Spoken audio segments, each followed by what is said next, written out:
13వ అధ్యాయము మత్తయి సువార్త 13వ అధ్యాయము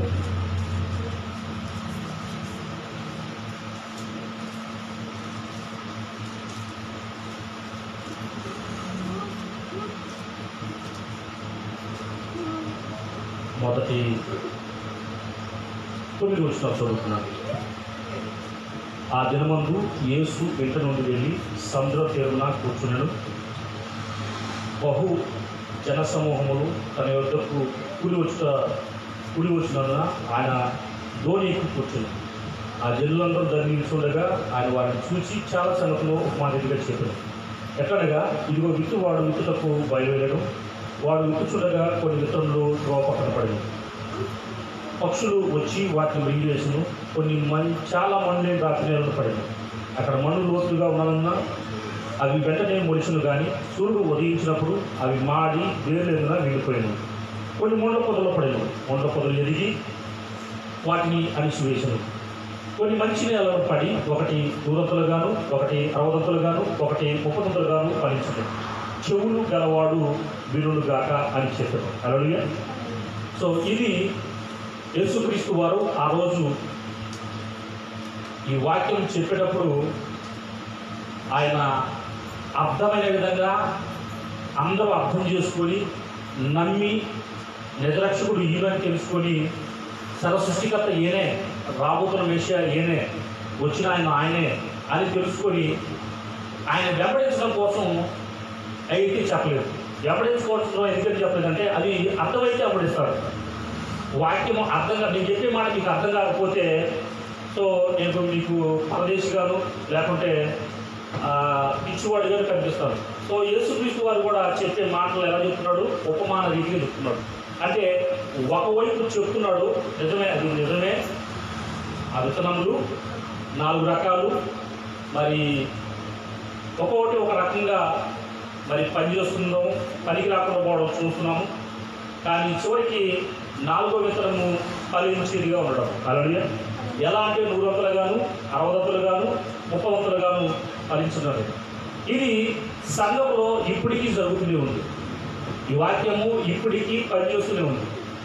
కాబట్టి ఈ యొక్క వాక్యము ఎలా ఉందంటే ఆ రోజేమో అర్థమయ్యి అర్థం కానని చెప్పిన ఆయన శిష్యులకు మాత్రమే బోధించాడు అర్థమైనట్టుగా, కానీ మిగతా వారికి చెప్పలేదు. అందుకే నేను శిష్యులకి డౌట్ వచ్చి ఈ 4 రకాలైన విత్తనాల గురించి మరలా అడిగినప్పుడు అవునా అడుగుతారు, అడిగితే వాళ్ళకి సమాధానం ఎలా చెప్తారు చూద్దాం. మొదట ఆయన శిష్యులు ఏమడుగుతున్నారో చూద్దాం.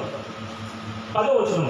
తర్వాత శిష్యులు వచ్చి ఈ ఉపమానంగా ఎందుకు వారితో మాట్లాడుతున్నామని ఆయన్ను అడగగా ఆయన వారితో ఇతను అంటే ఎందుకు మీరు ఏదో విత్తనాల మీద, ఏదో దోవ పక్కన, ఏదో మొండ్ల పొదల్లో, ఏదో రాగి నేల మీద, ఏదో మంచి నేల మీద ఇలా ఎందుకు చెప్తున్నారు బోధకులు అని చెప్పేసి మరి ఆయన అడుగుతున్నప్పుడు ఆయన సమాధానం ఎలా ఇస్తున్నాడు చూడండి.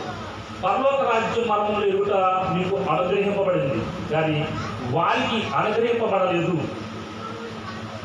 కలిగిన వారికి ఇవ్వబడును, వారికి సమృద్ధి కలుగును. లేని వారికి కలిగి వారి వద్ద నుండి తీసేయబడును. మరియు వారు చూచుండి చూడరు, విడుచుడి విడకయు గ్రహపతి ఉన్నారు. ఇది నిమిత్తము నేను ఉపమారీతిగా వారికి బోధిస్తున్నానని. హల్లెలూయా.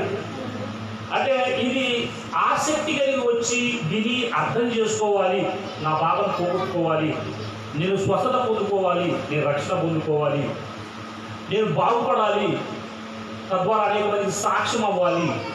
కాబట్టి మొదటిగా నా ఇంట్లో ఉన్న సమస్య ఏమైతే ఉందో, నొప్పి ఏమైతే ఉందో, అప్పు ఏమైతే ఉందో, మరి గర్భఫలం ఏమేమైతే ఉందో, మరి వివాహ విషయంలో ఆలస్యం ఎందుకు అవుతుందో, బిడ్డలు ఎందుకు కలగట్లేదు, జాబ్ ఎందుకు రావట్లేదు, మరి నేను వేడుకున్న పంట ఎందుకు ఫలించట్లేదు, ఆ రాజకీయంలో ఎంత డబ్బులు పెట్టినా మరి ముందుకెళ్ళలేకపోతున్నాం ఏమిటి, అప్పులు పాలైపోయి మరి నరక స్థితిలోకి వచ్చే పరిస్థితి ఏంటి అని అనుకున్న ప్రతి వారు కూడా ఇక్కడికి వచ్చి ఏమని కోరుకోవాలి? వాళ్ళ పరిస్థితులు మారాలని కోరుకోవాలి. హల్లెలూయా. మారని ఆసక్తితో వినేవాడికి ఇది పనిచేస్తుందంట. హల్లెలూయా.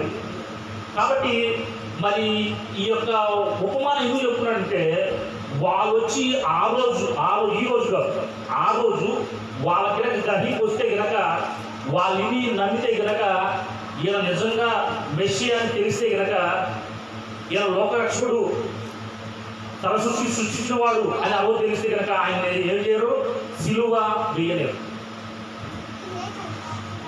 కాబట్టి వారందరికీ యేసుక్రీస్తు ఎలా కనిపించాడంటే ఒక ఎగతాళికి కారణంగాను, అపహాస్యాస్పదముగాను, నిందాస్పదముగాను, దూషణాస్పదముగాను, ఆయన హేళనకి కారణంగాను, ఎన్నిక లేని వాడుగాను మరి ఆ రోజు అందరూ కూడా వింటున్నారు కానీ బాగుంది కానీ ఆయన్ని పూర్తిగా నమ్మకుండా ఉండడానికి గల కారణం ఏంటంటే ఆయన చెప్పే మాటలు ఎలా ఉన్నాయి, ఉపమానంగా ఉన్నాయి. హల్లెలూయా.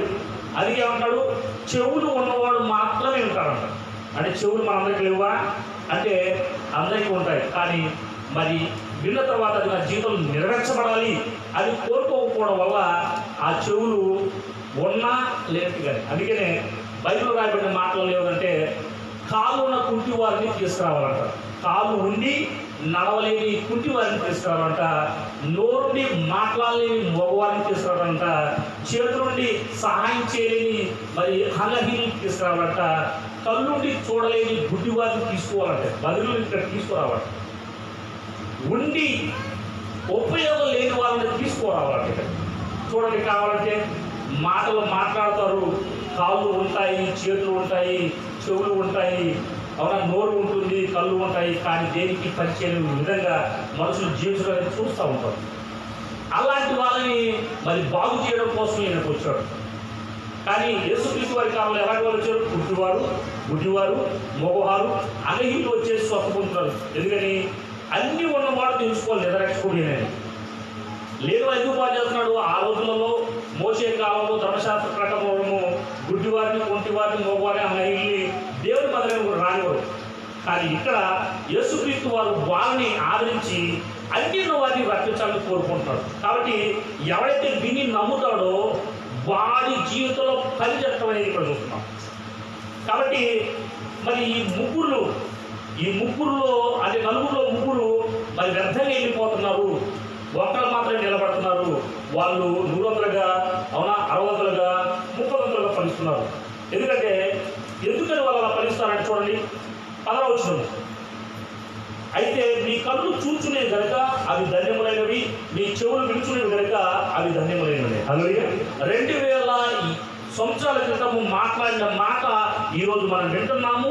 ఆ స్వస్థత ఆ విడుదల చూస్తున్నాం కనుక మన చెవులు, మన కళ్ళు ఆశీర్వదించబడ్డాయంట. ఎలా చూడండి, అనేక ప్రవక్తలను, నీతిమంతులను మీరు చూచు వాటిని చూడకపోయి, మీరు విని వాటిని వినకపోయి, అవునా, మీరు వినువాటిని వినకపోయిరని మీతో నిశ్చయంగా చెప్తున్నాను.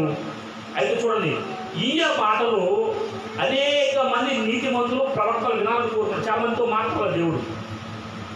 ఆయన మీద మాత్రమే అన్నం లేకపోయినా, తినడానికి కట్టుకునే బట్టలు లేకపోయినా, ఉండడానికి ఇల్లు లేకపోయినా ఎప్పుడు వచ్చి మమ్మల్ని రక్షిస్తాడు మెస్సియా అనే వాళ్ళకి ఆయన కనిపించలేదంట. అనేక ప్రవక్తలు, నీతిమంతులు మనం చూసే వాటిని, మన వినే వాటిని ఆ రోజు వాళ్ళు చూడలేకపోయారంట. అయితే ఈరోజు మన చెవులు, మన కళ్ళు వింటున్నాయి, చూస్తున్నాయి, కాబట్టి అవి ధన్యములవుతున్నాయి. అయితే ఎలా చూడండి, కింద 18వ వచనము, విత్తువానికి వచ్చిన ఉపమాన భావం వినండి అంటున్నాడు. అంటే ఇప్పుడేమో పైకి విత్తనాల రూపంలో చెప్పాడు, ఇప్పుడు నిజంగా చెప్తున్నాడు. అంటే దాని అర్థం ఏంటో, విత్తనం అంటే ఏంటో, పొలం అంటే ఏంటో, ప్రోవ పక్కన అంటే ఏంటో, నేల అంటే ఏంటో, రాతి మీద పడ్డ మరి విత్తనం అంటే ఏంటో, ముళ్ళ పొదలో పడిన విత్తనం అంటే ఏంటో, మంచి నేల పడిన విత్తనం అంటే ఏంటో, ఇప్పుడు మనకి వాటి భావాన్ని పూర్తిగా విషయపడుతున్నాడు. ఎలా అంటే చూడండి, విత్తువానికి వచ్చిన ఉపమానం భావం వినండి. ఎవడైనాను రాజ్యమును గురించిన వార్త వినియు గ్రహింపక ఉండగా అంటున్నాడు. ఏ రాజ్యం గురించి? పరలోక రాజ్యం గురించి. ఎందుకని యేసుక్రీస్తు వారు మొట్టమొదటిసారి శుభవార్త ఎలా బోధించాడు? పరలోక రాజ్యము సమీపంగా ఉంది, మీరు మారు మనసు పొందండి. హల్లెలూయా. మీ మనసు మారితే కనుక పరలోక రాజ్యము చాలా దగ్గరగా ఉంది. అందుకనే యోహాను సువార్త 3వ అధ్యాయంలో 3వ వచనం రాయబడింది, మీరు కొత్తగా జన్మిస్తేనే కానీ పరలోక రాజ్యమును చూడలేరు. మీరు నీటి మూలంగాను ఆత్మ మూలంగాను జన్మించకపోతే కానీ పరలోక రాజ్యంలో ప్రవేశించలేరు అని రాయబడింది. హల్లెలూయా. కాబట్టి ఇక్కడ దేవుడి యొక్క రాజ్యం గురించి విని గ్రహించుకోవాలి. పరిశుద్ధాత్మ ఎందుకు మనకు అనుగ్రహించబడింది ఈ భూమి మీద? ఆదరణకర్త మనకు ఉచితంగా ఎందుకు ఇచ్చాడు? దేవుడు కృప ద్వారా.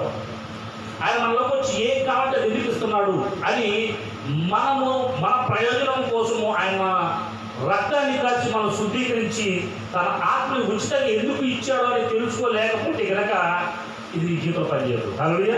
అందుకనే ఎక్కడ ఎలా ఉన్నా చూడండి, రాజ్యం గురించిన వాక్యం విని గ్రహింపక ఉండగా దుష్టుడు వచ్చి వారి హృదయంలో ఎత్తబడిన వాక్యం ఎత్తుకొని పోతాడంట. హల్లెలూయా. మొదటి వ్యక్తులు వచ్చిన నలుగురిలో, దేవుని యొక్క మందిరానికి వచ్చిన నలుగురిలో ఒక వ్యక్తి ఎందుకు వెళ్తాడంటే అతనికి వీటి గురించి అవసరం లేదు. స్వస్థత అంటే కావాలి, విడుదలంటే కావాలి, డబ్బులు రావాలి, వివాహం జరగాలి, అవునా, దయ్యాలు పోవాలి, అవునా, జాబులు రావాలి, మరి ఏం కావాలంటే అది జరగాలి. కానీ మేము ఆ తర్వాత జరగబోయే గొప్ప మేలు మాకు అవసరం లేదు అనుకునే వాళ్ళు ఎవరు? అవునా, ఎవరు వీళ్ళు? వాక్యం విని గ్రహించుకునే వాళ్ళు. వీళ్ళు ఎలాంటి వాళ్ళు? త్రోవ పక్కన వెత్తబడిన వారు అంటున్నాడు. హల్లెలూయా. నా జీవితంలో ఇది స్వస్థత ఎందుకు చేశాడు? ఈ యొక్క విడుదల ఎందుకు చేశాడు? ఈ సమయం ఎందుకు ఇస్తున్నాడు? ఈ భర్తను ఎందుకు మారుస్తున్నాడు? ఈ యొక్క అలవాటు ఎందుకు నా జీవితంలో పోయింది అని గ్రహించుకోలేకపోతే గనక నీవు ఎలా తయారవుతావు? త్రోవ పక్కన వెత్తబడిన వాడిగా ఉంటావు. కాబట్టి ఈ యొక్క మందిరం విడిచి ఆ యొక్క గడప దాటి లోపే, మందిరము ఆవరణం దాటే లోపే నీకు ఈ వాక్యం గుర్తుండదు. అది చాలామంది నిష్ప్రయోజకులు వెళ్ళిపోతున్నారు. ఎవరో 10 మంది వస్తే 10 మంది ఒకళ్ళు సాక్షి చెప్తారు, నా జీవితంలో ఇది చేశాడు దేవుడు, అది చేశాడు దేవుడు, నిజంగా నేను అనుకోలేదు ఇది చేస్తాడని. అది ఎందుకు వాళ్ళు సాక్ష్యం చెప్తారంటే వాళ్ళు విని గ్రహించుకున్నారు కనుక. గ్రహించుకున్న వాళ్ళు ఎలాంటి వాళ్ళు?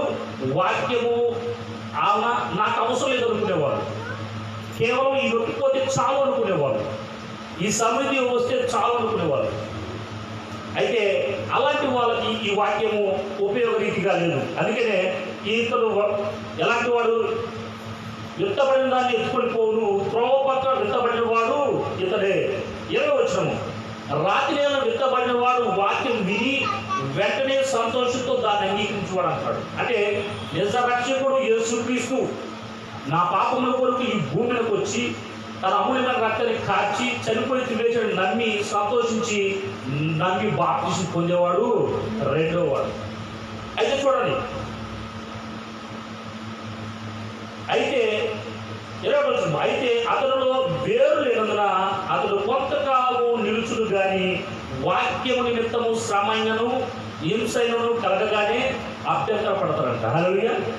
అంటే ఇక్కడ రాకమునుపు ఎవరు పట్టించుకోరు. మనం ఎక్కడికి వెళ్తున్నామని అడగరు, తిన్నామని అడగరు, అవునా, వారికి బట్టలు కట్టుకున్నామని అడగరు, అవునా, ఇంట్లో ఉంటున్నావా లేదని అడగరు, ఏ అలవాట్లో జీవిస్తున్నా అడగరు. ఒకవేళ పురుషులు అయితే అవునా తాగుబోతులు కాదు, తిరుగుబోతులు కాదు, కుటుంబాలు వదిలిపెట్టి తిరుగుతున్నప్పుడు ఎవరు పట్టించుకోవడం. అలా తండ్రులు కానీ భార్య కానీ కుటుంబ సభ్యులు ఎవరు కూడా అడగలేదు. ఎందుకని? వారు చెప్తే వినడగలుగుతా అని. కానీ ఎప్పుడైతే ఇక్కడికి వస్తామో, ఇక్కడికి వచ్చి రక్షకుడు ఈయనని మనం మనసు మార్చుకొని మన అలవాటును పోగొట్టుకొని నమ్మి బాప్తిసం తీసుకొని రెగ్యులర్గా వస్తామో ప్రతి వాళ్ళు అడగడం మొదలు పెడతారు. ఎందుకు నువ్వు అక్కడికి వెళ్ళేది? ఎందుకు యేసుక్రీస్తు గురించి అంటున్నావు? ఏం పని పాట లేదా? ఈరోజు ఆదివారం చికెన్ మటన్ తిని పడుకోవచ్చు కదా, నెమ్మదిగా ఇంట్లో ఉండొచ్చు కదా. సో ఇలాగా వాళ్ళు బాధిస్తూ ఉంటారు. కొన్ని సందర్భాల్లో ఆదివారం ఇక్కడికి వచ్చి రావడం వల్ల ఒకవేళ సరే ఇబ్బంది ఏదైనా కలిగితే ఆ దేవుడి దగ్గర పోతున్నావు కాబట్టి నీకు ఈ అబద్ధం వచ్చింది, అవునా, నువ్వు ఇది అబద్ధాలు ఆడి కాబట్టి ఈ ఇబ్బంది వచ్చింది, అవునా, ఇప్పుడు బాట్లేదు కాబట్టి నీకు ఇబ్బంది వచ్చింది. ఇలాగా మనల్ని ఏం చేస్తారు? ఇబ్బంది పెడతారు. అయితే కొంతకాలం నిలుస్తారు కానీ, అవునా, యేసయ్యకు నిమిత్తము, యేసయ్య కోసము మందిరానికి వెళ్తున్నా అని చెప్పేసి మనకి ఏదైనా ఇబ్బంది వస్తే కనుక ఆగిపోతాడు. అందుకే అంటున్నాడు, వాక్యం నిమిత్తము శ్రమైనను హింసలను కలగగానే అభ్యంతర పడతారు. అంటే ఏంటి? నిజమే, మా ఇంట్లో వాళ్ళు అంటున్నారు నన్ను రావద్దని, వెళ్ళొద్దని. మరి ఇక్కడికి వెళ్ళడం వల్ల ఎటువంటి ప్రయోజనం లేదు కనుక ఎప్పుడు ప్రతి వారం వింటున్నాము, ఇంట్లో కూడా చదువుకుంటున్నాము, వింటున్నాము, ప్రార్థన చేసుకుంటున్నాము, కానీ ఒక్క అడుగు కూడా ముందుకు వెళ్ళకపోతున్నాం.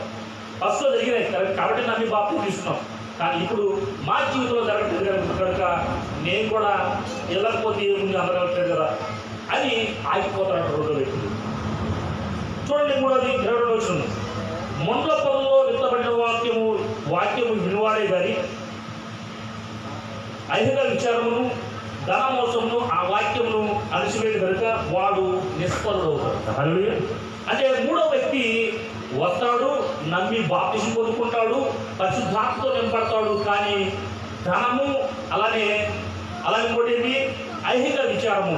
అంటే నేను అనుకున్నల్లా ఫస్ట్లో మొట్టమొదటిసారి ఎన్నెన్నో జరిగినాయి అద్భుతాలు, ఇప్పుడు జరగట్లేదు అని వెనకడుగు చేసి ఇక ఈ దేవుడి దగ్గర మాట్లాడకపోతే ఏమైంది అని ఆత్మతో నింపబడి కూడా అద్భుతాలు స్వస్థలు రుచి చూసి కూడా వెనకడిగే వాళ్ళు ఏమైపోతారు, ఎటువంటి ఫలము లేకుండా పోతారు, నిష్ఫలం అవుతారంట మూడో వ్యక్తులు. అదే నమ్మని వాళ్ళే నయం కదా, దీనికంటే నిజమే నమ్మని వాళ్ళే నయం. అందుకే ఆ రోజు ఆయన ఉన్నప్పుడు ఇది గ్రహించుకోకూడదని చెప్పేసి దీన్ని ఉపమాన రీతిగా మాట్లాడాడు. కాబట్టి మొదటి వాడు గ్రహించుకోలేని స్థితిలో ఉన్నాడు, రెండో వాడు నమ్మి కొంతకాలం సంతోషించాడు, శ్రమ రాగానే అలా కష్టం రాగానే నిషేధం చేశాడు. మూడో వాడు ఐహిక విచారము ధన మోసము. అంటే ఇలా రావడం వల్ల దేవుడు సమృద్ధి చేస్తున్నాడు కానీ మాకే సమృద్ధి రావట్లేదు, మొదటి జరిగి కార్యాలు జరిగి కానీ ఇప్పుడు జరగట్లేదు అని చెప్పేసి వెనకడుగా ఆత్మతో నింపబడి కూడా చేసేవాడు ఏమైపోతాడు, నిష్ఫలమైపోతాడు, ఏ ఫలము లేని వాడిగా ఉండిపోతుంటారు. సంఘాల్లో జరిగే ప్రాబ్లం ఇదే. 7 మందికి వచ్చే వాళ్ళలో ప్రతి మందిలో అవునా 7గురికి పైగా లేకపోతే 100 మందిలో 90 మందికి ఈ ప్రాబ్లము ఖచ్చితంగా ప్రదర్శిస్తూ ఉంది. కాబట్టి మందిరానికి రావడానికి ఇష్టపడటానికి గల కారణం ఏంటంటే ఒకడు గ్రహించుకోలేని స్థితిలో ఉండి కూడా అవునా నెపం చేయడం, అవునా ఈ దేవుడి దగ్గరికి పోతే నాకేం జరగట్లేదు కాబట్టి ఆగిపోయానని చెప్తారు. అలానే కుటుంబ సభ్యులు బంధుమిత్రులు కూడా ఏం చేస్తున్నారంటే ఇక ఎప్పుడు కూడా మనల్ని మరి దూషించి నిందించి బాధపెట్టడం ద్వారా అవునా మరి ఇబ్బంది పడిపోతుంటాము. కాబట్టి మొండ్ల పొదలో విత్తబడిన వాడు ఏమైపోతాడు, కనిపించకుండా పోతాడు. చూడండి, కాబట్టి మీరు మన పొలాలలో విత్తనాలు వేస్తే కనుక విత్తనాలు వేసి నీళ్లు పెడితే కనుక మనం వేసిన మంచి విత్తనం కన్నా కానీ గడ్డి పట్టి యొక్క విత్తనాల చెట్లు చక్కగా పెరుగుతాయి. చూసారు కదా, చూసారు చాలా మంది వాటిని పెరిగేస్తాం. ఎన్నిసార్లు పెరిగేసినా కూడా మనం ఇచ్చిన ఎత్తిన విత్తనానికన్నా అవే ముందు పెరుగుతూ ఉంటాయి. సో ఇక్కడ కూడా అవునా మొదట్లో మనమేమో విత్తబడినప్పుడు కొద్ది సంతోషంగా ఉన్నప్పుడు కూడా మనకన్నా పక్కన వాళ్ళు అవునా బాగుండడం చూసి లేకుంటే వాళ్ళు అంటే మనల్ని హేళన చేయడం చూసి మనకన్నా గొప్ప స్థాయిలో ఉండి మనల్ని కొంచెం తక్కువగా చూడడం చూసి మనం కూడా అయిపోతాం. నిజమే, వాళ్ళు ఏ దేవుడి మాట్లాడకపోయినా కూడా గొప్ప స్థాయిలో ఉన్నారు, కానీ మేము ఎల్లప్పుడూ దేవుడి సన్నిధికి వెళ్ళిపోయి దేవుడు మాట్లాడినా మాకేం జరగట్లేదని చెప్పేసి వాళ్ళు కలిసిపోయి ఎప్పటిలాగా జీవించే వాళ్ళు అవునా సో నిష్ఫలం అయిపోతున్నారు అంటున్నాడు. అయితే చూడండి 4 వ్యక్తులు 23 వచ్చినాము. మంచి నేలను విత్తబడిన వాడు వాక్యం విని గ్రహించువాడు అంటున్నాడు. అంటే ఈ వాక్యము నా జీవితంలో నెరవేర్చబడుతుంది, నేను గ్రహించుకోవాలని కోరుకుంటున్నాడు, నేను ఫలించాలని కోరుకుంటున్నాడు, నేను గొప్ప స్థాయిలో పోవాలని దేవుడు కోరుకుంటున్నాడు. అపోస్తులు ప్రవక్తలు నీతి మంత్రులు చూడని దాన్ని నాకు చూపిస్తున్నాడు, వినదాన్ని దేవుడు నాకు ఇస్తున్నాడు, నాకు గొప్ప చేయాలని దేవుడు కోరుకుంటున్నాడు. కాబట్టి నేను గొప్ప ఎంతవరకు కూడా ఈ వాక్యం వదిలిపెట్టను, ఈ దేవుడి మాట వినకుండా నేను అవునా నిరాకరించను, నిర్లక్ష్యం చేయని చెప్పేసి ఎవరైతే ఉంటారో వాళ్ళు ఎలాంటి వాళ్ళు మంచి నేలన విత్తబడిన వాక్యం లాగా ఉంటారు, విత్తనం లాగా ఉంటారంట. అట్టి వారు ఏమంటారంటే సఫలులై ఒకడు 100 ఒకడు 60 ఒకడు 30 ఫలిస్తారంట. హల్లెలూయా. కాబట్టి ప్రతి నలుగురిలో 3 పోవడం సంఘంలో సర్వసాధారణమైన విషయమే, కానీ గ్రహించుకొని ఫలించే బిడ్డగా ఎలా ఉండాలి అనేది బైబిల్ కోరుతుంది. దాన్ని బట్టి వాక్యం మనకు చదివిస్తూ ఉంది. కీర్తన గ్రంథము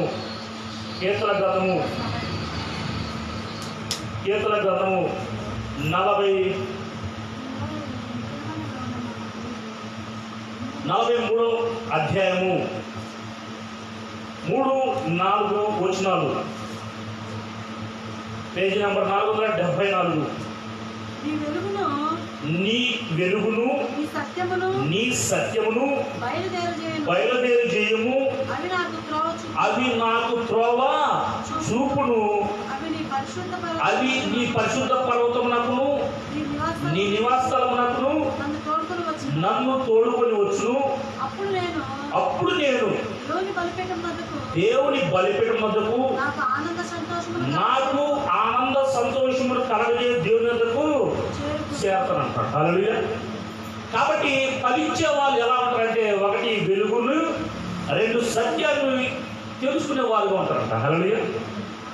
వెలుగు ఎక్కడ ఉంది, వెలుగు ఎక్కడ ఉంది, సత్యము అంటే ఏంటి అనేది ఎరగకపోతే గనక, ఆ సత్యాన్ని వెలుగుని మనం అంగీకరించకపోతే గనక మనం గొప్ప స్థాయిలోకి వెళ్ళడం అనేది కుదరదు. అందుకే అంటున్నాడు, వెలుగు సత్యము నీకేం చేస్తాయంటే ఆ యొక్క మంచి త్రోవలో చూపిస్తాడు, మంచి మార్గంలో నడిపించే వాటిగా వెలుగు సత్యం ఉంటాయి. అందుకనే యోహాను సువార్త 1వ అధ్యాయం రాయబడింది, ఆదియందు వాక్యము నేను, వాక్యము దేవుని వద్దనును, వాక్యము దేవుడై ఉన్నను.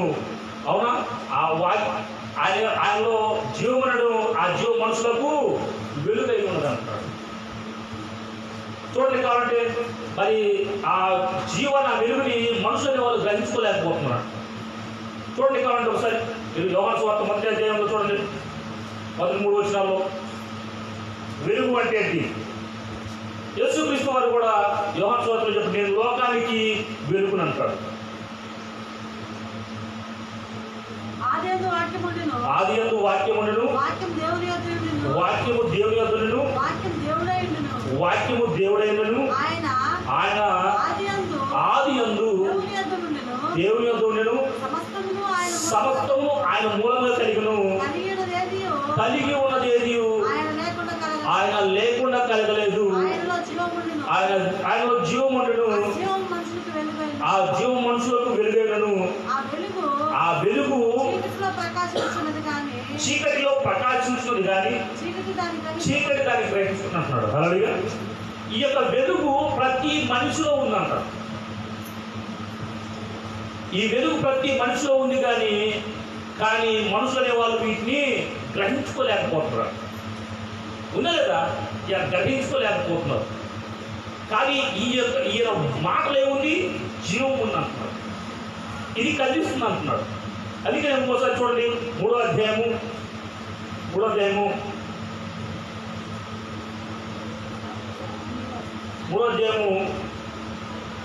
19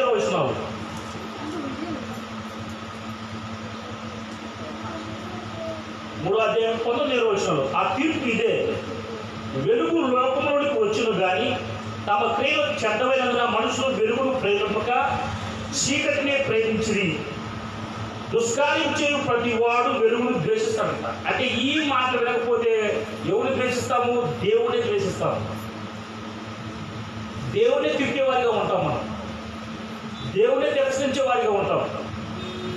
దేవుడిని ఈ భూమి లేడు అనే ఉద్దేశానికి వెళ్ళిపోతూ ఉంటాం. దేవుడు అంటే ఈరోజు ఇప్పుడు బతికింది, దేవుడు లేకపోతే బతకలేమా? ప్రతి ఒక్కరూ అనేది ఎవరికి తెలియకపోతే వెలుగు గురించి తెలియకపోతే. ఈయన ఈ భూమికి ఎలా వచ్చాడు? వెలుగుగా వచ్చాడు. అందుకే ఈ లోకానికి వెలుగు ఎవరు? ఆయన. అది చూడండి, ప్రతి మనిషి కూడా ఈ యొక్క వెలుగుని ద్వేషించడానికి గల కారణం అంటే వాడు ఏ కార్యం చేస్తాడు? దుష్కార్యం. అంటే దేవుని మాట వినకపోవడమే దుష్కార్యం నిజం చెప్పాలంటే. ప్రతి దినము ఆయన మాట వినకపోవడము దుష్కార్యంగా పరిగణించబడుతుంది. ఆజ్ఞ అతిక్రమమే పాపము. తన క్రియలో దుష్టులుగా కనపడుతున్నట్లు వెలుగునకు రాడు. సత్యవర్తుడైతే, అంటే వెలుగుకి సత్యానికి ఉంది కనెక్షన్ ఉంది. సత్యవర్తుడైతే తన క్రియలో దేవుడి మూలంగా చేయబడి ఉన్నవని ప్రత్యక్షపరచబడినట్లు వెలుగు వద్దకు వస్తారంట. హల్లెలూయా. వెలుగైతే ఎవరు? యేసుక్రీస్తే. ఈయన ఏ ప్రకటించడానికి వచ్చాడు? భూమికి సత్యాన్ని ప్రకటించుకోవడానికి వచ్చాడు. దేవుడు ఉన్నాడు, ఆయన ఎవరు ఉన్నారు? నాలోనే ఉన్నాడని ప్రకటించడానికి. తండ్రి నేను ఏకమై ఉన్నా, ఆల్ఫా ఓమేగాను నేనే, మొదటి వాడిని కడపటి వాడిని నేనే, ఆది అంతము నేనే, మధ్యవర్తిని కూడా నేనే. కాబట్టి నేను మరణించి తరిపతి చేసిన తర్వాత నా ఆత్మ నీకు ఇవ్వడము సత్యము. హల్లెలూయా. ఆయన పరిశుద్ధాత్మ మనకి ఇచ్చి, ఆయన లేకపోయినప్పుడు కూడా శరీరసారంగా ఆయన మనలో ఉండి పనిచేయడం గల కారణం ఏంటంటే ఈ భూమి మీద దేవుని పోలిక దేవుని స్వరూపముగా నీవు నేను చేయబడ్డామని మరి యేసుక్రీస్తు కుమారుడుగా చూపించాడు. ఆ చూపించిన ప్రతి ఆయన చూపించి మనకి మాదిరిగా ఉంచిపోయాడు. హల్లెలూయా. కాబట్టి దేవుని ఆత్మ చేత ఎందరూ నడిపింపబడతారో వారందరూ దేవుని కుమారులై ఉంటారని బైబిల్ చదివిస్తూ ఉంది. అవునా? ఆత్మే సత్యము అని రాయబడింది. ఆత్మ చెప్తుంటే ఎవరు చెప్తున్నట్టుగా? దేవుడే వినుడు చెప్తున్నట్టుగా. ఈ వాక్యాన్ని ప్రకటిస్తున్నట్టు నేను ప్రకటిస్తున్నట్టా? లేదు, ఆయనే ప్రకటించుకుంటాడు. ఎందుకంటే బైబిల్ చదివిస్తుంది. ఆయన వచ్చి మన మధ్య వచ్చి సంస్కృతి ప్రకటించుకుంటాడు. కాబట్టి నీ వెలుగును నీ సత్యంలో బయలుదేరిస్తే అది నాకు త్రోవ చూపిస్తాయని ప్రయత్నకారుడు అంటున్నాడు. అది ఎక్కడ తీసుకొస్తాయి? ఆయన పరిశుద్ధ పర్వతానికి, ఆయన తేజోల మహిమ ఉన్న తాడికి తీసుకొచ్చి ఆయన నిలబెడతాడు. అప్పుడు ఆ స్థలంలో మనం ఆనంద సంతోషాలు కలగజేస్తాడు. హల్లెలూయా. కాబట్టి ఈ మాట వినకుండా, ఈయన పొందుకోకుండా ఈ భూమి మీద ఫలించడం అనేది అసాధ్యం. గ్రహింపు శక్తి ఎవరికి ఎవరో వస్తుంది? మనకి పరిశుద్ధాత్మ ద్వారా. చూడండి ఎలాగ పరిశుద్ధాత్మ ద్వారా అవుతారు. కొరింథీయుల రాసిన పత్రిక, మొదటి కొరింథీయుల రాసిన పత్రిక 2వ అధ్యాయము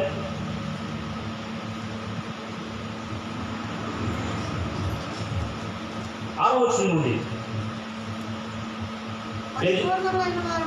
పరిపూర్ణమైన వారి మధ్య జ్ఞానమును బోధించున్నాము అంటున్నారు. అది ఈ లోక జ్ఞానము కాదు, నిరర్థకులైపోతున్న ఈ లోకాధికారుల జ్ఞానం కాదు, కానీ దేవుడి జ్ఞానము మర్మమైనట్టుగా బోధిస్తున్నాం అంటున్నాడు. హల్లెలూయా. ఇక్కడ ప్రాబ్లం ఏంటంటే మనము స్వస్థత కోసం వచ్చినా, అద్భుతాలు చూడాలని వచ్చినా, మరి కుటుంబంలో బిడ్డలు మారాలి, భర్త మారాలి, భార్య మారాలి, కుటుంబ సభ్యులు మారాలి వచ్చినా, నొప్పులు పోవాలి వచ్చినా, క్యాన్సర్, కిడ్నీ, హార్ట్ ప్రాబ్లము, అవునా, బ్రెయిన్ సమస్య, బీపీ, షుగర్, థైరాయిడ్లు, గర్భం లేకపోవడం, జాబులు రాకపోవడం, వివాహం జరగకపోవడం, ఇలాంటి సమస్యలతో మనం వస్తూ ఉంటాం. మరి నేనైతే బిడ్డలు కలగలేదని నేను ఇక్కడికి వచ్చాను, బిడ్డలు పుట్టడానికి నేను ఇక్కడికి వచ్చాను. కాబట్టి మొట్టమొదటిసారిగా మన శరీర అవసరం కోసం వస్తాము. కానీ ఇక్కడ బైబిల్ చదువుతుంది అంటున్నాడు, దేవుని జ్ఞానము రహస్యంగా బోధిస్తున్నాడు. హల్లెలూయా. ఇది సీక్రెట్ అంటారు పూజ. అది ఇది అందరికీ బోధపడదు, అందరికి గ్రహింపదు. అందుకనే వచ్చిన నలుగురులో ముగ్గురు వెళ్ళిపోయి ఒకళ్ళు నిలబడటం గల కారణం సంఘంలో. ఎందుకంటే ఇక్కడ తెలిసిన వాళ్ళకి బోధిస్తున్నాడా దేవుడు, తెలియని వాళ్ళకి బోధిస్తున్నాడా? తెలిసిన వాళ్ళు, పరిపూర్ణమైన వారి మధ్య జ్ఞానం బోధిస్తున్నాడు. నమ్మి యేసుక్రీస్తు నా పాపాల కొరకు మరణించి చనిపోయి తిరిగి లేచాడని రక్షణ పొందుకున్న వారికి బోధిస్తాం. ఎందుకని వాళ్ళకి తెలియదు ఒకటి ఉంది, వాళ్ళు స్వతంత్రం కోల్పోవడానికి గల కారణం ఒకటి ఉంది, వాళ్ళు అద్భుతాలు చూడకపోవడానికి గల కారణం ఒకటి ఉంది, వాళ్ళు ఆసక్తించబడకపోవడానికి గల కారణం ఒకటి ఉంది, వాళ్ళు గొప్ప కాకపోవడానికి గల కారణం ఒకటి ఉంది, వాళ్ళు ఇచ్చేవాళ్ళు గల కాకపోవడానికి గల కారణం ఒకటి ఉంది. అది ఈరోజు తెలుసుకుంటాం. హల్లెలూయా. అది కాబట్టి పౌలు అంటున్నాడు, ఇది మేము రహస్యంగా మర్మంగా బోధిస్తున్నాం అంటున్నాడు. ఏంటా మర్మం చూడండి. ఈ జ్ఞానము లోకాధికారులు ఎప్పుడైతే తెలియదంటే, ఒకవేళ తెలిస్తే ఏం చేసేదంటే చూడండి, ఈ జ్ఞానము మరుగై ఉండెను, జగత్తుత్పత్తికి ముందుగానే దీనిని దేవుడు మన మహిమ నిమిత్తము నియమించాడంట. హల్లెలూయా. దేవుడి జ్ఞానం అంట, దేవుడు అంట జగత్ పునాది వేయబడక మునిపేనంట మర్మంగా దాచిపెట్టి నీకు నాకు మనందరికీ ఉచితంగా ఇవ్వడం కోసం నియమించాడంట. హల్లెలూయా. నువ్వు కష్టపడితే ఇక్కడ ఇచ్చేవాడు కాదు, నువ్వు కేవలము ఈయన మాట వింటే ఇస్తాడు. చూడండి, ఎదురు వచ్చిన అది లోకాధికారులు ఎవరికి తెలియదు అంటున్నాడు. దేవుడు ఇచ్చే జ్ఞానము లోకంలో ఉన్న అధికారులలో, ఒకవేళ విఆర్ఓ కావచ్చు, ఎంఆర్ఓ కావచ్చు, ఆర్డీఓ కావచ్చు, అవునా, పోలీసు వాళ్ళలో మరి కానిస్టేబుల్ కావచ్చు, డిఎస్పీ కావచ్చు, ఎస్పీ కావచ్చు, రెవెన్యూ డిపార్ట్మెంట్ కలెక్టర్ కావచ్చు, అవునా, ఇక కమిషనర్ కావచ్చు, ఎమ్మెల్యేలు, ఎంపీలు, కౌన్సిలర్లు, వార్డ్ మెంబర్లు, అవునా, పిఎంలు, సీఎంలు, రాష్ట్రపతులు, ఇలా ఎవరికి తెలియదంట దేవుడిచ్చే జ్ఞానము. హల్లెలూయా. ఎందుకంటే లోకాధికారులు ఎవరికి, ఆ రోజుల్లో లోకాధికారులు ఎవరికి తెలియకపోవడం వల్ల జరిగిన నష్టం చూడండి. ఎవరికి తెలియదు, అది వారికి తెలిసి ఉండిన ఎడల మహిమ స్వరూపేకు ప్రభువును సిలువ వేయక పోయి ఉండేవాళ్ళట. హల్లెలూయా. దేవుడి జ్ఞానం గనక ఆ రోజులలో లోకాధికారులలో అయినటువంటి శాస్త్రులు కానీ, పరిశులు కానీ, సద్దుకాయలు కానీ, అక్కడ ఉన్న పులిపిలాద అధికారి కానీ వీళ్ళకి ఈయన నిజరక్షకుడు, సర్వసృష్టి సృష్టించిన వాడు, మహిళకు ఒక స్వరూపం ఉంది, ఆత్మ ఒక స్వరూపం ఉంది, అది చూపించడానికి దేవుని యొక్క స్వరూపాన్ని చూపించడానికి ఈ భూమికి ఏకైక కుమారుడుగా వచ్చాడు, ఈయన మెషియా అని వాళ్ళకు తెలిస్తే కనుక అస్సలు తిరిగేసేవారు. అది ప్రతిసారి పరిచయం అడుగుతారు, నువ్వు నిజంగా దేవుని కుమారుడునా, నువ్వు మెషియానా చెప్పు, ఎందుకంటే నేను రాజు చేసేస్తాను అంతే. రాజు చేసేసి ఒక్కడ కూడా ఆయన చచ్చిపోవడానికి ఒప్పుకోడు. సిలువ వేయడానికి అస్సలు సస్యమేర 100% అడ్డుపడేవారు. అంటే మనము విడిపించబడే వాళ్ళము కానే కాదు, మన పాపంలో మనం ఉండి అవునా నశించే వాళ్ళము. కాబట్టి లోకాధికారులు ఎవరికి దేవుడి జ్ఞానము యేసుక్రీస్తుకి ముందు ఇవ్వలేదు, యేసుక్రీస్తుకి ఇచ్చాడు. ఎందుకంటే ఆయన మరణించాలి, చనిపోయి తిరిగేసి ప్రతి మనిషి యొక్క పాపాలని అవునా అప్పటి వరకు చనిపోయిన వాళ్ళు, అప్పుడు బ్రతుకుతున్న వాళ్ళు, రాబోతున్నలో పుట్టబోయి ప్రతి వాళ్ళ కొరకు ఆయన ఏం చేసినట్టే ప్రతి మానవ పాపం యొక్క రహితం కోసము, పాపరహితులైన ఆయన పాప సహితులైన మనల్ని పాపరహితులుగా చేయడం కోసము అవునా భౌతిక వర్తమాన కాలంలో జరగబోయే ప్రతి ఒక్కరిని తన రక్తంతో కడగడం కోసము ఆయన మాత్రమే కుమారుడికి ఇచ్చి కుమారుడు ద్వారా ఆ మహిమ ఈరోజు మనకి ఇవ్వబోతున్నాడు. అలాగే ఆ జ్ఞానం మనకి ఇవ్వబోతున్నాడు. అందుకోసమే ఆ రోజుల్లో ఉన్న అధికారులకి ఎప్పటికీ తెలియదంట యేసుక్రీస్తు యొక్క జ్ఞానం, దేవుడి జ్ఞానం ఆ రోజుల్లో ఎవరికి తెలియదంట. అది చూడండి కింద 9వ వచనం, ఇందుని గురించి దేవుడు తన్ను ప్రేమించు వారి కొరకు ఏమి సిద్ధపరిచినో అవి కంటికి కనబడలేదు, చెవికి వినబడలేదు, మనుష్య హృదయమునకు గోచరము కాలేదని రాయబడినారు. అంటే దేవుడి మాట విని దేవుడి మాట ప్రకారం జీవించే వారి కొరకు దేవుడు సిద్ధపరిచినవి ఇప్పుడు దాకా నీ కంటికి చెవికి హృదయానికి అర్థం కాకపోవడం గల కారణం ఏంటంటే దేవుడి ప్రేమించే వాళ్ళకి ఇవ్వబోతున్నాడు దేవుడు. అలాగే ఆ జ్ఞానాన్ని దేవుడి మాట వినే వాళ్ళ కోసం ఇవ్వబోతున్నాడు. ఎలా ఇస్తున్నాడు చూడండి 10వ వచనం, మనకైతే దేవుడు వాటిని తన ఆత్మ వలన బయలుపరిచి ఉన్నాడు. దేవుడి జ్ఞానం ఏంటి? పరిశుద్ధాత్మని ఉచితంగా ఇవ్వడమే. ఆయన మాట విని నా పాపాల కొరకు మరణించి చనిపోయి తిరిగేసాడని నమ్మిన ప్రతి వారికి ఉచితంగా తన జ్ఞానం ఎలా ఇస్తున్నాడు? ఉచితంగా ఇస్తున్నాడు. అలాగే కాబట్టి మనం ఏమంటుందండి? కృప అంటాం. దేవుడి కృప ద్వారా ఈరోజు మనం జీవిస్తున్నాము కాబట్టి మనం నీతిమంతులు. ఎందుకని మన స్వనీతి మురికిపోటు లాంటిది కాబట్టి ఆయన మన కొరకు మనల్ని తన రక్తం చేత కలిగి పరిశుద్ధపరిచాడు. తన ఆత్మ నుంచి ఈరోజు మనకి ప్రార్థన నేర్పిస్తున్నాడు, దేవుడు మాటలు నేర్పిస్తున్నాడు, ఓపిక నేర్పిస్తున్నాడు, ఓర్పు నేర్పిస్తున్నాడు, ప్రేమతో పాటు సమస్తాన్ని, విశ్వాసాన్ని, సంతోషాన్ని, నెమ్మదిని, ఆశ నిగ్రహాన్ని ప్రతిదీ కూడా నేర్పిస్తాడు పరిశుద్ధాత్మ దేవుడు మనకు వచ్చి. ఎందుకని మనకైతే దేవుడు వాటిని ఆత్మను బయలుపరుచున్నాడు. ఏంటి? కంటికి కనబడడం దాన్ని, చెవికి వినబడడం దాన్ని, హృదయం గోచరం కాదు దాన్ని. ఎందుకని ఇందాక యేసుక్రీస్తు వారు ఒక మాట్లాడతాడు, ఈ మనుషులు కళ్ళుండి చూడలేరు, చెవులుండి గ్రహించుకోలేరు, ఎందుకంటే వారి హృదయం ప్రొవింది కాబట్టి నా మాట వాళ్ళకి అర్థం కాదు. అర్థం కావడం కోసం ఎవరు ఇచ్చాడు? పరిశుద్ధాత్మ జ్ఞానం ఇచ్చాడు. అలాగే దేవుడి జ్ఞానాన్ని దేవుడు మనకి ఉచితంగా తన ఆత్మ ద్వారా ఇచ్చాడు. అది చూడండి, ఈ ఆత్మ వచ్చి ఏం చేస్తున్నాడు? కింద 11వ వచనం, ఒక మనుషుల సంగతులు ఆత్మ అన్నింటినీ దేవుని మర్మములను కూడా దేవుడు ఏమి నీ కోసం దాచిపెట్టాడు వాటన్నిటిని నీకు బయలుపరుస్తాడంట. హల్లెలూయా. ఆత్మ అన్నిటిని, అంటే దేవుడి మర్మాలు కూడా నిజమేనా? రాబోతున్న రోజుల్లో నేను గొప్ప అవుతానా? అవును. నువ్వు అనేక దేశాలకు వెళ్ళిపోయి యేసు గురించి చెప్తావా? అవును. నువ్వు దేవుని నిమిత్తము పెద్దవాడు గొప్పవాడు అవుతావా? అవుతావు. అంతే. అనేక మందికి ఇచ్చేవాడు అవుతావా? అవుతావు. కలగా అవుతావా? అవుతావు. పరలోకాన్ని నీ భూమిని చూపిస్తావా? చూపిస్తావు. కాబట్టి దేవుడు నీ కోసం ఏవైతే సీక్రెట్గా ఉంచాడో అవి పరిశుద్ధాత్మ నీకు తెలియపరిచి నీకు నిరీక్షణ కలిగి ఎదురు చూసేటట్టు చేస్తాడు. హల్లెలూయా. లేకుంటే దేవుడు ఇక్కడ నిలబడలేదు. ఒకరైతే నిలబడుతున్నాడంటే వాడు ఫలించడం ఎలా ఫలిస్తున్నాడు? దేవుడి ఆత్మను పొందుకొని దేవుడు ఏవైతే తన కొరకు సిద్ధపరిచి ఉంచాడో వాటన్నిటిని నా జీవితంలో నెరవేర్చబడాలని చెప్పేసి ఉంటాడు. అంతే. 4వ వాడు చాలు.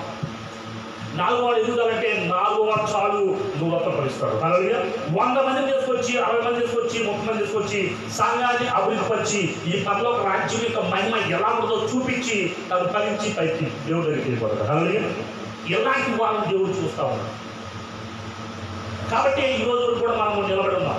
ఇప్పుడు దాకా మనం ఎందుకు వినపలేదు, కనపడలేదు, అర్థం కాలేదంటే దేవుడి ఆత్మ ద్వారా మనం తెలుసుకోవాలి. మన సొంత ప్రయత్నాలు మన సొంత ప్రయత్నాలు మనం ఏం తెలుసుకోలేదు. అయితే వాక్యం ఏమైంది? వెలుగు. ఈ వాక్యం వింటే ఏమో ఇక్కడ ఏం పొందుకుంటాం? పరిశుద్ధాత్మను పొందుకుంటాం. అది సత్యం. నిజమేనా? సత్యం అదేనా? అది చూడండి ఒకసారి. అది కూడా మనం చూస్తున్నాం. యోహాను రాసిన మొదటి పత్రిక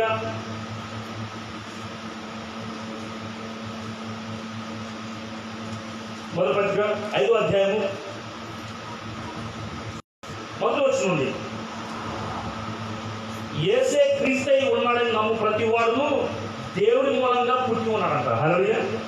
యేసే క్రీస్తై అంటే శరీరమే ఆత్మగా వచ్చాడని నమ్ము ప్రతి వాడు ఎవరు మూలం పుట్టాడు? దేవుడే పుట్టించాడంట. తన ఆత్మలో పుట్టి ఉన్నాడు. పుట్టించిన వారిని ప్రేమించు ప్రతి వాడు ఆయన మూలంగా పుట్టిన వారిని ప్రేమిస్తాడంట. హల్లెలూయా. అంటే దేవుడి మాట ఎవరైతే వింటున్నారో వారు ఇతరుల మాట విని ప్రార్థన చేయడానికి కారణం ఏంటంటే వారు దేవుడి మూలంగా పుట్టారు కాబట్టి దేవుడు లోకాన్ని మరి ప్రేమించినట్టుగా నువ్వు కూడా వాళ్ళ మాట వేసి వాళ్ళకి ప్రార్థన చేసి బిడ్డగా మారిపోవాలి. 3వ వచనం. ఓకే. 2వ వచనంలో మనము దేవుడిని ప్రేమించు ఆయన ఆజ్ఞలు నెరవేర్చువారమైనా దేవుడి పిల్లలను ప్రేమించమని దానివల్లనే ఎరుగుము. దేని వల్ల అంటే మనం ఆయన ఆజ్ఞలు గైకుంటేనే దేవుడిని ప్రేమించుకుంటున్నాడు. దేవుడి మాట వినడం కోసం ఇక్కడ వస్తున్నావా? ఎన్ని బాధలు ఉన్నా, ఎన్ని కష్టాలు ఉన్నా, ఎన్ని ఇబ్బందులు ఉన్నా, ఎన్ని ఆధిపత్యం రావడానికి కనీసం ఛార్జ్ కూడా లేవా? నడిచి వస్తున్నావా? అయితే నువ్వు దేవుడి ఆజ్ఞల్ని అవునా పాటించడం కోసం వస్తున్నావు కాబట్టి నువ్వు దేవుడిని ప్రేమించి పెట్టవే. హల్లెలూయా.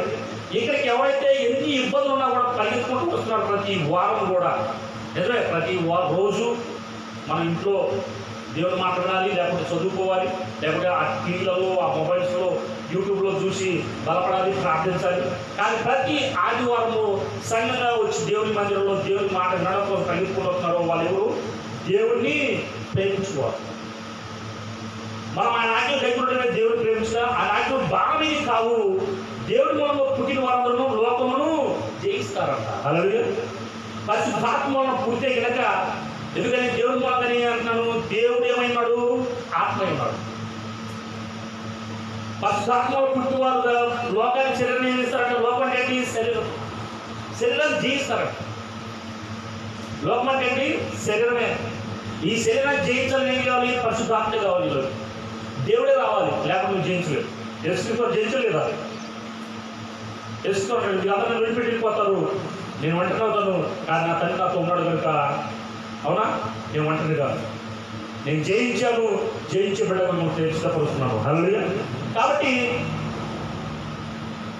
జయించుకును లోకము జయించిన విజయము మన విశ్వాసమే.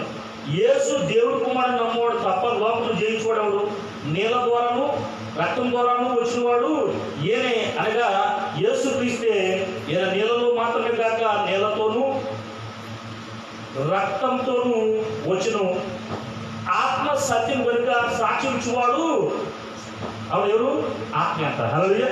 ఇప్పుడు నీలోని సాక్షి చెప్పేది ఎవరు? నువ్వు కాదు, దేవుని ఆత్మ. ఆత్మ సత్యం అంటాడు. కాబట్టి వెలుగు అవునా, ఆయన వెలుగు, ఆయన సత్యము బయలుదేరి మనకు వస్తే కనుక మనం సరైన మార్గం నడుస్తాము. హల్లెలూయా. అందుకే అది ఈ వెలుగు సత్యము నీ త్రోవలో నన్ను నడిపిస్తాయని రాయబడింది. దేవుని యొక్క పరిశుద్ధ స్థలాన్ని నడిపిస్తాయని రాయబడింది. దేవుని సన్నిధిలో గడపడానికి అవి సిద్ధపరుస్తాయని రాయబడింది. మనల్ని ఆనంద సంతోష కాలంతో నింపుతాయని రాయబడింది. కాబట్టి ఈ భూమి మీద జీవించాలంటే, ఫలించాలంటే ఏం చేయాలి? దేవుని ఆత్మ పొందుకోవాలి. హల్లెలూయా. ఇది మర్మం. నిజంగా దేవుని ఆత్మతో నింపబడి నువ్వు ప్రార్థన చేస్తే జరగాలి, నువ్వు ప్రార్థన చేస్తే కదలాలి, నువ్వు ప్రార్థన చేస్తే ప్రతి మారిపోయి నువ్వు గొప్ప ఆస్వాదించబడి అనేక మందిని భూమి మీద మన దర్శనపోతున్న బిడ్డలు రక్షించాలి. ఇది దేవుని చిత్తము, అది పరలోక రాజ్యం, దేవుని రాజ్యం అదే. కాబట్టి ఫలించువాడు ఎక్కడ ఉంటాడు? పరదేశంలో ఉంటాడు. దేవుడితో పాటు కుడి పార్శ్వన కూర్చుంటారు రాయబడింది. దేవుడి కుమారుడితో పాటు కూర్చుంటారు రాయబడింది. ఎవరు? ఫలించేవాళ్ళు. 100 ఫలించేవాళ్ళు, 60 ఫలించేవాళ్ళు, 30 ఫలించేవాళ్ళు.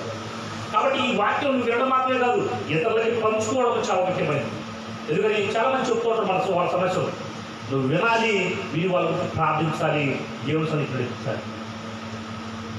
అలా జీవించే ప్రతి వారు కూడా నిష్ఫలులు కాకుండా ఫలించువారిగా మారిపోయి వాళ్ళ ద్వారా అనేక మంది ఫలించేవారుగా తయారు. అందుకే మనం భూమిలో విత్తనం వేస్తే కనుక ఏదైనా ఓకే ఈ ప్రాంతంలో శనగ విత్తనాలు అవునా, శనగకాయలు ఉన్నాయి, ఒక విత్తనం అయితే ఒక విత్తనం రావాలని కోరుకుంటామా? లేదు, దానికి కనీసం 100, 60, 30 రావాలి. 30 పది తక్కువ నాకు వచ్చినంత 60 పర్లేదు అంటాం, కానీ 100 వస్తే సంతోషపడతాం. కాబట్టి ఒకటే కోసం వెళ్తాం మనం ఎప్పుడు కూడా. ఏ పంట అయినా సరే ఒక విత్తనం వేస్తే ఏం కావాలని కూడా కోరుకుంటాము. మరి ఆ రోజుల్లో ఇస్సాకు కూడా కరువులో ఉన్నాక భూమిలో మరి పంట వేసి నూరపు పండించారు. అందరికి కరువు, నీళ్ళు లేవు. కానీ ఆ యొక్క దేశంలో, కరువు దేశంలో ఉండి దేవుడు ఇస్సాకుని బహుగా ఆశ్రయించాడు. కాబట్టి శత్రువు కూడా అసూయపడ్డాడు. అది ఈ భూమిలో మాకు బోర్ ఉంది, అది బోర్ కూడా లేదు, నా బోర్ని తీసుకొని చేసుకుంటున్నాడు, వాడే 100 వాడు బాగా రాబోచ్చినాయి, నాకు అసలు ఇంటికి వచ్చి అసూయపడతారు. అంటే వీళ్ళు చూసి ఫలించే స్థితిని బట్టి అవునా శత్రువు ఆశ్రయించుకొని అవునా వాడు కూడా మారిపోడు కాక. ఎందుకంటే శత్రువు మొత్తం ఎక్కడ రావాలి? సంఘం యొక్క కావలకి రావాలి. అధికారైనా, రాజకీయ నాయకుడైనా, ఉద్యోగస్తులైనా, దేశ అధ్యక్షుడైనా ఎక్కడ రావాలి? దేవుడి మందిరానికి రావాలి, మారిపోవాలి. హల్లెలూయా. ఇటు స్థితి నీకు, నీ కుటుంబానికి కలుగుడు కాక. నువ్వు పరిపూర్ణంగా ఫలించి అనేక మందికి సాక్షులు అవుదుగా. ప్రార్థించు. మహాపరిశుద్ధుడైన యేసుక్రీస్తు స్తోత్రం ప్రభువా.